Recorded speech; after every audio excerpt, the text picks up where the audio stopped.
myself, Pankaj Jain, Assistant Professor Law, BCS Government PG College, Dhamtari, Chhattisgarh. आज मैं विधि भाग 2 द्वितीय सेमेस्टर के छात्र छात्राओं को उनके पाठ्यक्रम श्रमिक विधि के अंतर्गत कारखाना अधिनियम का तीसरा चैप्टर कारखाना आरंभ करने के लिए लाइसेंस और पंजीकरण की अनिवार्यता के बारे में प्रकाश डालूंगा। अधिनियम कारखाना अधिनियम 1948 की धारा 6 और 7 में राज्य सरकार को नियम बनाने की शक्ति और कारखाना आरंभ करने के लिए लाइसेंस प्रदान करने की अनिवार्यता के बारे में विस्तार से वर्णन करती है। यदि हम धारा 6 का अध्ययन करें तो इसमें पता चलता है कि कारखाना के संबंध में नियम बनाने का विस्तृत अधिकार राज्य सरकार को प्राप्त है। यदि किसी व्यक्ति को कारखाना स्थापित करना है तो सबसे पहले उसके लिए स्वामी को स्थल का चुनाव करना पड़ेगा। उसके बाद कारखाना प्रारंभ करने के लिए या तो मुख्य निरीक्षक या राज्य सरकार इनमें से किसी की अनुमति लेना अनिवार्य है। मुख्य निरीक्षक और राज्य सरकार की अनुमति लिए बिना कारखाने का प्रारंभ नहीं किया जा सकता। अतः किसी कारखाने को प्रारंभ करने के लिए सर्वप्रथम लाइसेंस लेना भी जरूरी होता है। लाइसेंस की अनिवार्यता के बिना कारखाने में विनिर्माण प्रक्रिया नहीं चलाई जा सकती और लाइसेंस देने के लिए मुख्य निरीक्षक या राज्य सरकार के समक्ष आवेदन करना पड़ता है। आवेदन में फीस संलग्न करना पड़ता है। विधिवत पूछी गई जानकारी प्रस्तुत करना पड़ता है। एक बार यदि कारखाने को लाइसेंस प्राप्त हो जाए तो ऐसी स्थिति में वहां पर विनिर्माण प्रक्रिया प्रारंभ की जा सकती है।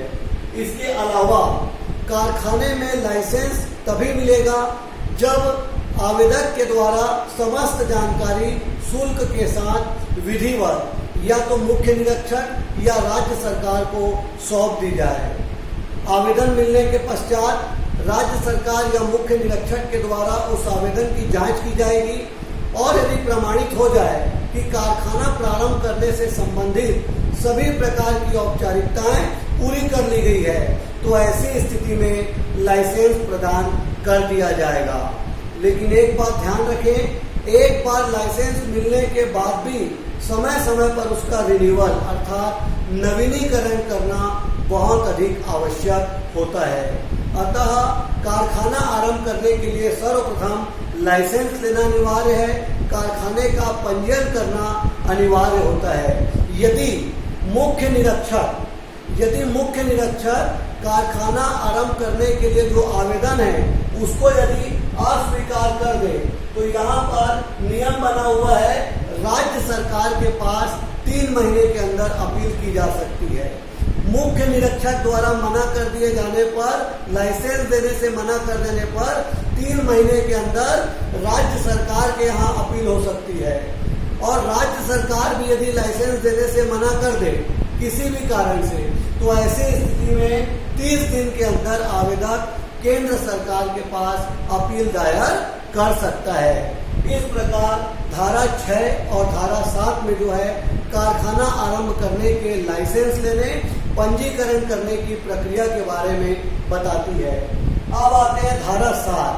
धारा 7 में जो दखलकार होता है उसे मुख्य निरीक्षक को नोटिस भेजना जरूरी है। दखलकार वह व्यक्ति होता है, ऑक्यूपायर, जिसका कारखाने की गतिविधि पर अंतिम कंट्रोल होता है, पूरा नियंत्रण होता है। वो तब तक कारखाने में कोई प्रक्रिया चालू नहीं कर सकता जब तक कारखाना चालू करने के 15 दिन पहले मुख्य निरीक्षक को निम्नलिखित जानकारी न भेज दे। अतः दखलकार के द्वारा मुख्य निरीक्षक को निम्नलिखित जानकारी भेजना जरूरी है। पहला, कारखाने का नाम और स्थल। जिस कारखाने की स्थापना की गई है उसका नाम क्या है और उसका स्थल कैसा है, क्या वो जगह कारखाना के लिए उपयुक्त है या नहीं, इसकी जानकारी देना होगा। दूसरा, दखलकार का नाम और पता। दखलकार ऑक्यूपायर स्वयं अपना नाम, उसकी पूरी जानकारी, उसका अनुभव और उसका पता पूरी जानकारी के साथ मुख्य निरीक्षक को प्रेषित करना अनिवार्य है।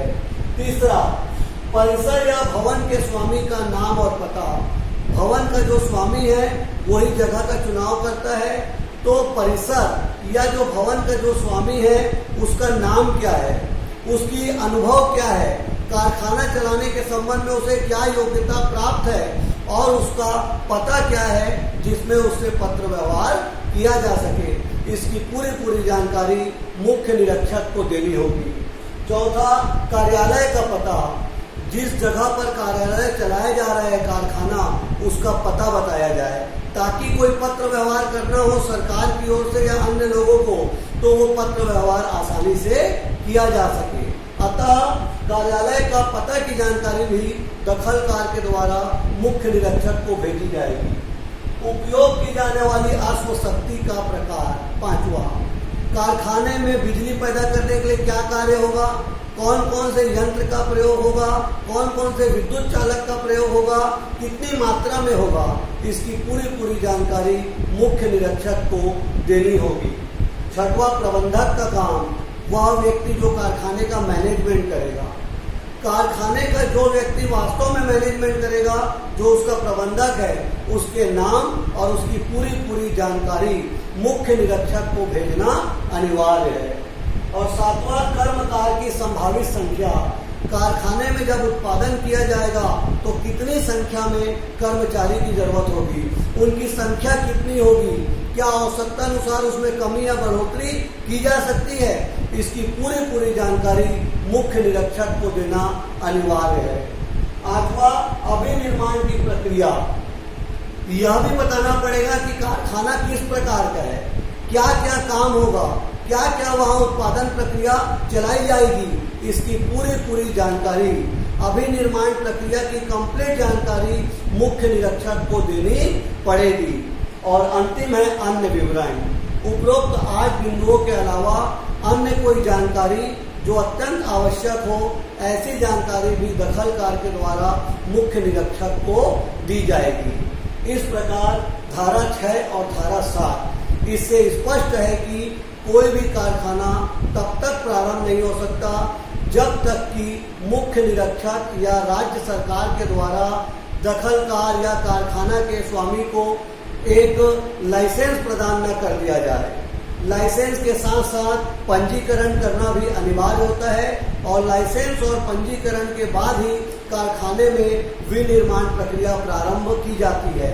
इसके साथ साथ धारा 7 में भी बताया गया कि दखलकार के द्वारा सभी आवश्यक जानकारी कारखाना प्रारंभ करने के 15 दिन के अंदर मुख्य निरीक्षक को देना अनिवार्य होता है। इस प्रकार कारखाना अधिनियम 1948 की धारा 6 और 7 कारखाना प्रारंभ करने के लिए लाइसेंस लेने, पंजीकरण करने और नोटिस प्रदान करने के बारे में विवेचना करती है।